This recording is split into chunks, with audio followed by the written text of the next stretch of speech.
My guest today is Jim Jaffer, the Assistant Secretary for Information and Technology and Chief Information Officer at the Veterans Affairs Department. Jim, welcome to the program. Jason, my pleasure. Thank you for having me.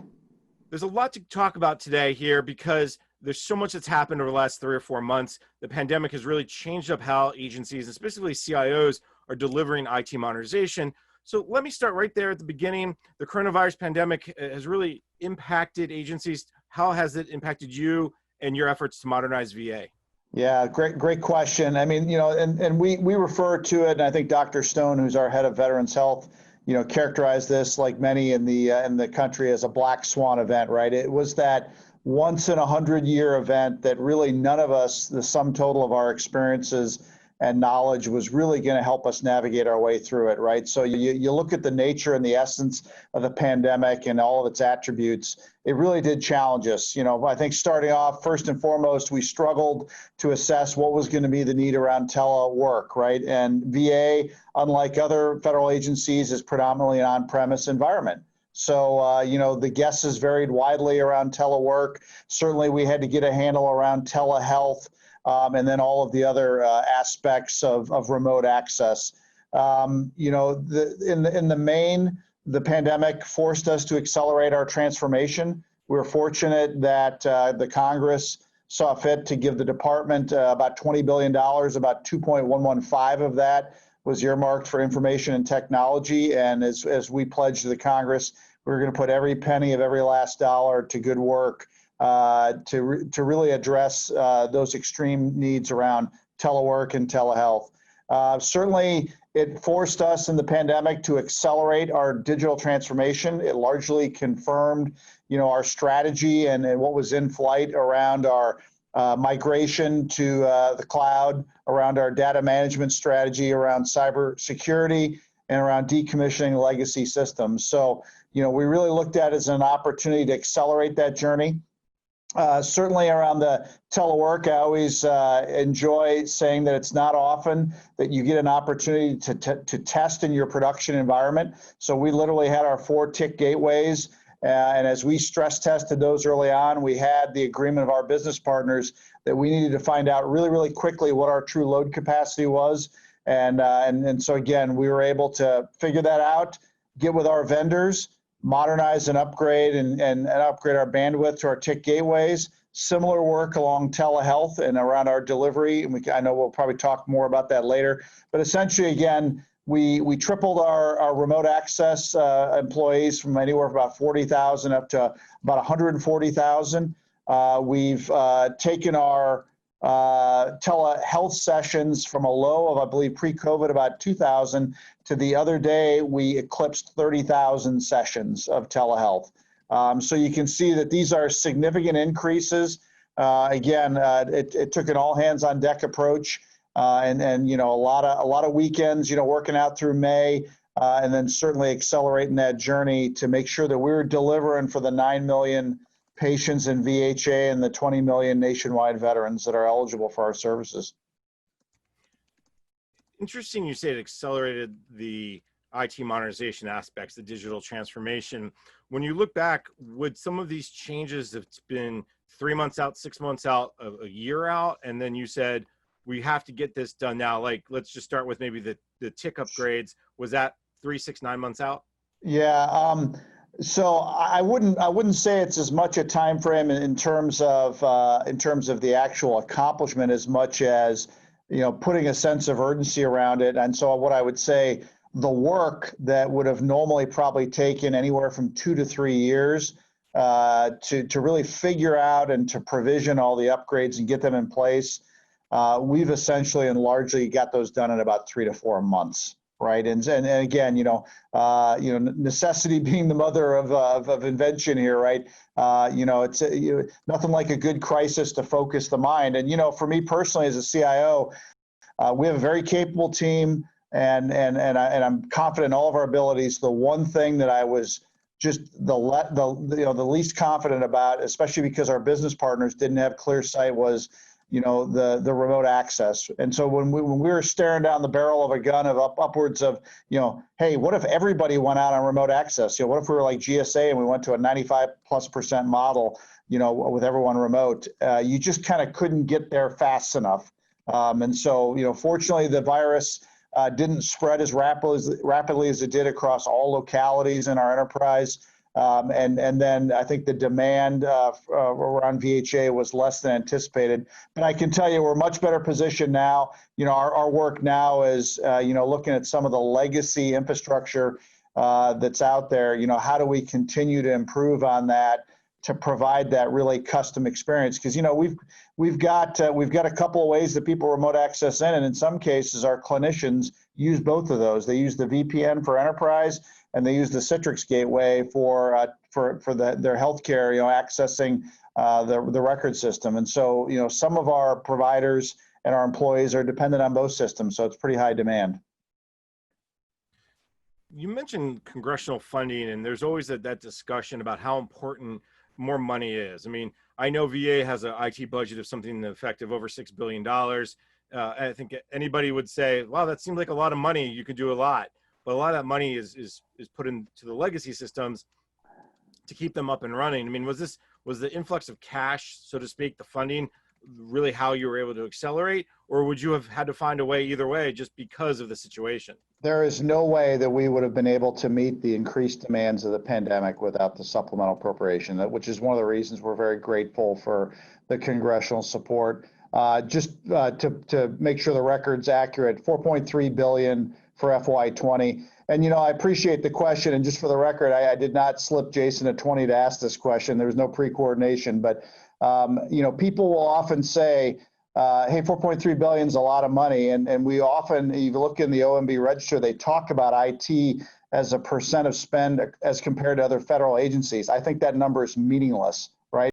Because really, in a commercial sense, you have to look at what is that $4.3 billion sustaining? It's sustaining a discretionary department budget of almost $100 billion, right? And so all of a sudden that $4 billion becomes a 4%, a little greater than 4% spend of IT.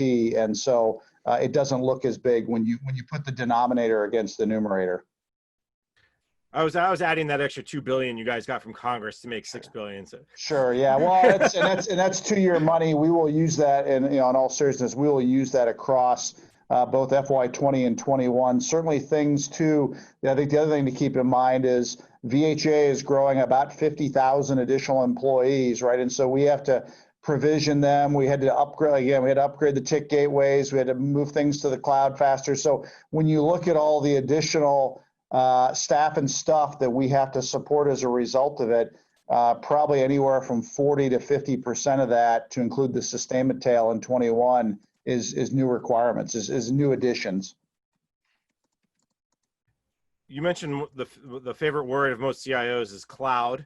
So let's go down that path a little bit. Sure. How essential was that during the pandemic, obviously, to drive mission outcomes? I know very essential is probably the answer, but offer me some insights in terms of how did you use cloud or increase the use of cloud really to address these mission challenges? Yeah, great question.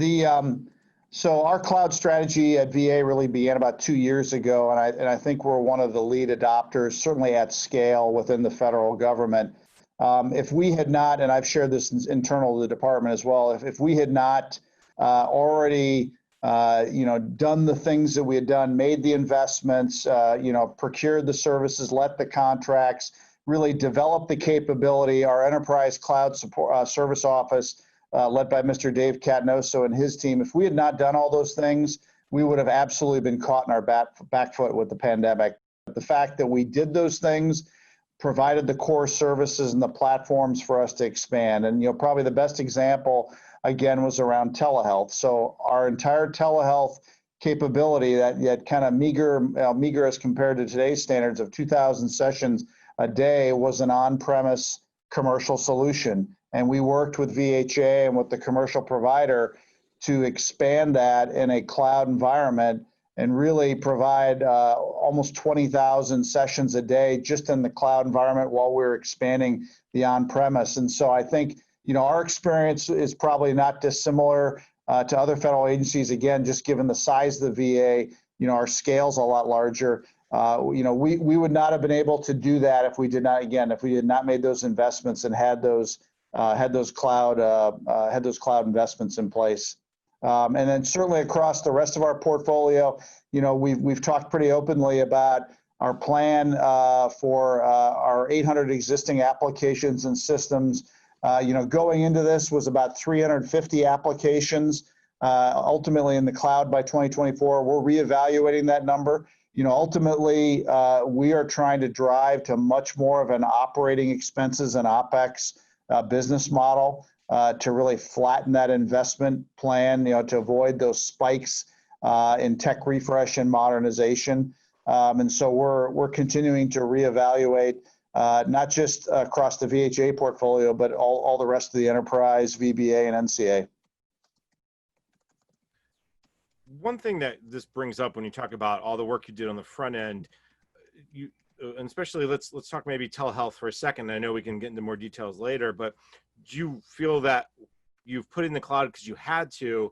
So why bother ever bringing it out of the cloud again? Is that a typical for most applications that have potential surges or have a steady need to be accessed by a large number?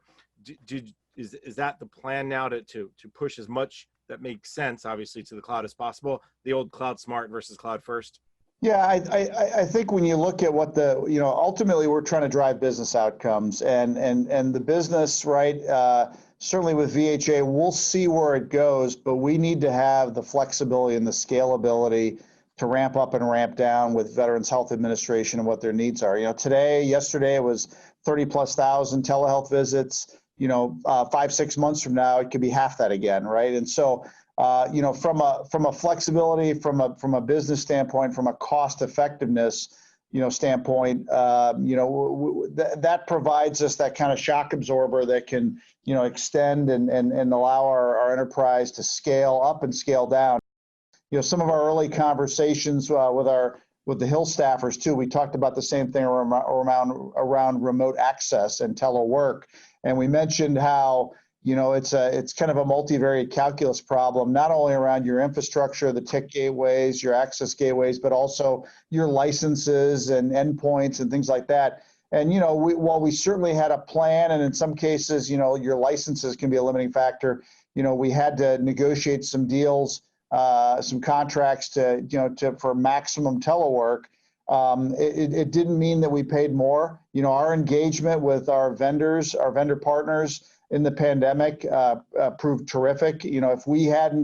If we did not have the solid relationships that we did with our vendor partners across all categories of management, we would not have been able to pull off what we did. And so we got things at competitive pricing. I would say even in some cases, in most cases, more competitively than maybe we had pre-COVID. Again, just because I think it was smart business on behalf of part of the vendors. But again, the relationship we have with them was critical. But again, getting back to cloud, what that allows us to do is that allows us to ramp up and ramp down, and I think really provide that cost efficiency. And over the long term, cloud is not cheaper, but it's more responsive, and it allows you to scale up and scale down faster. And that's really where the efficiency comes from.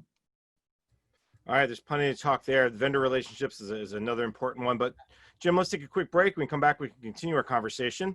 My guest today is Jim Jaffer, the Assistant Secretary for Information and Technology and CIO at the Veterans Affairs Department. I'm Jason Miller, and you're listening to Ask the CIO, sponsored by Pega on Federal News Network.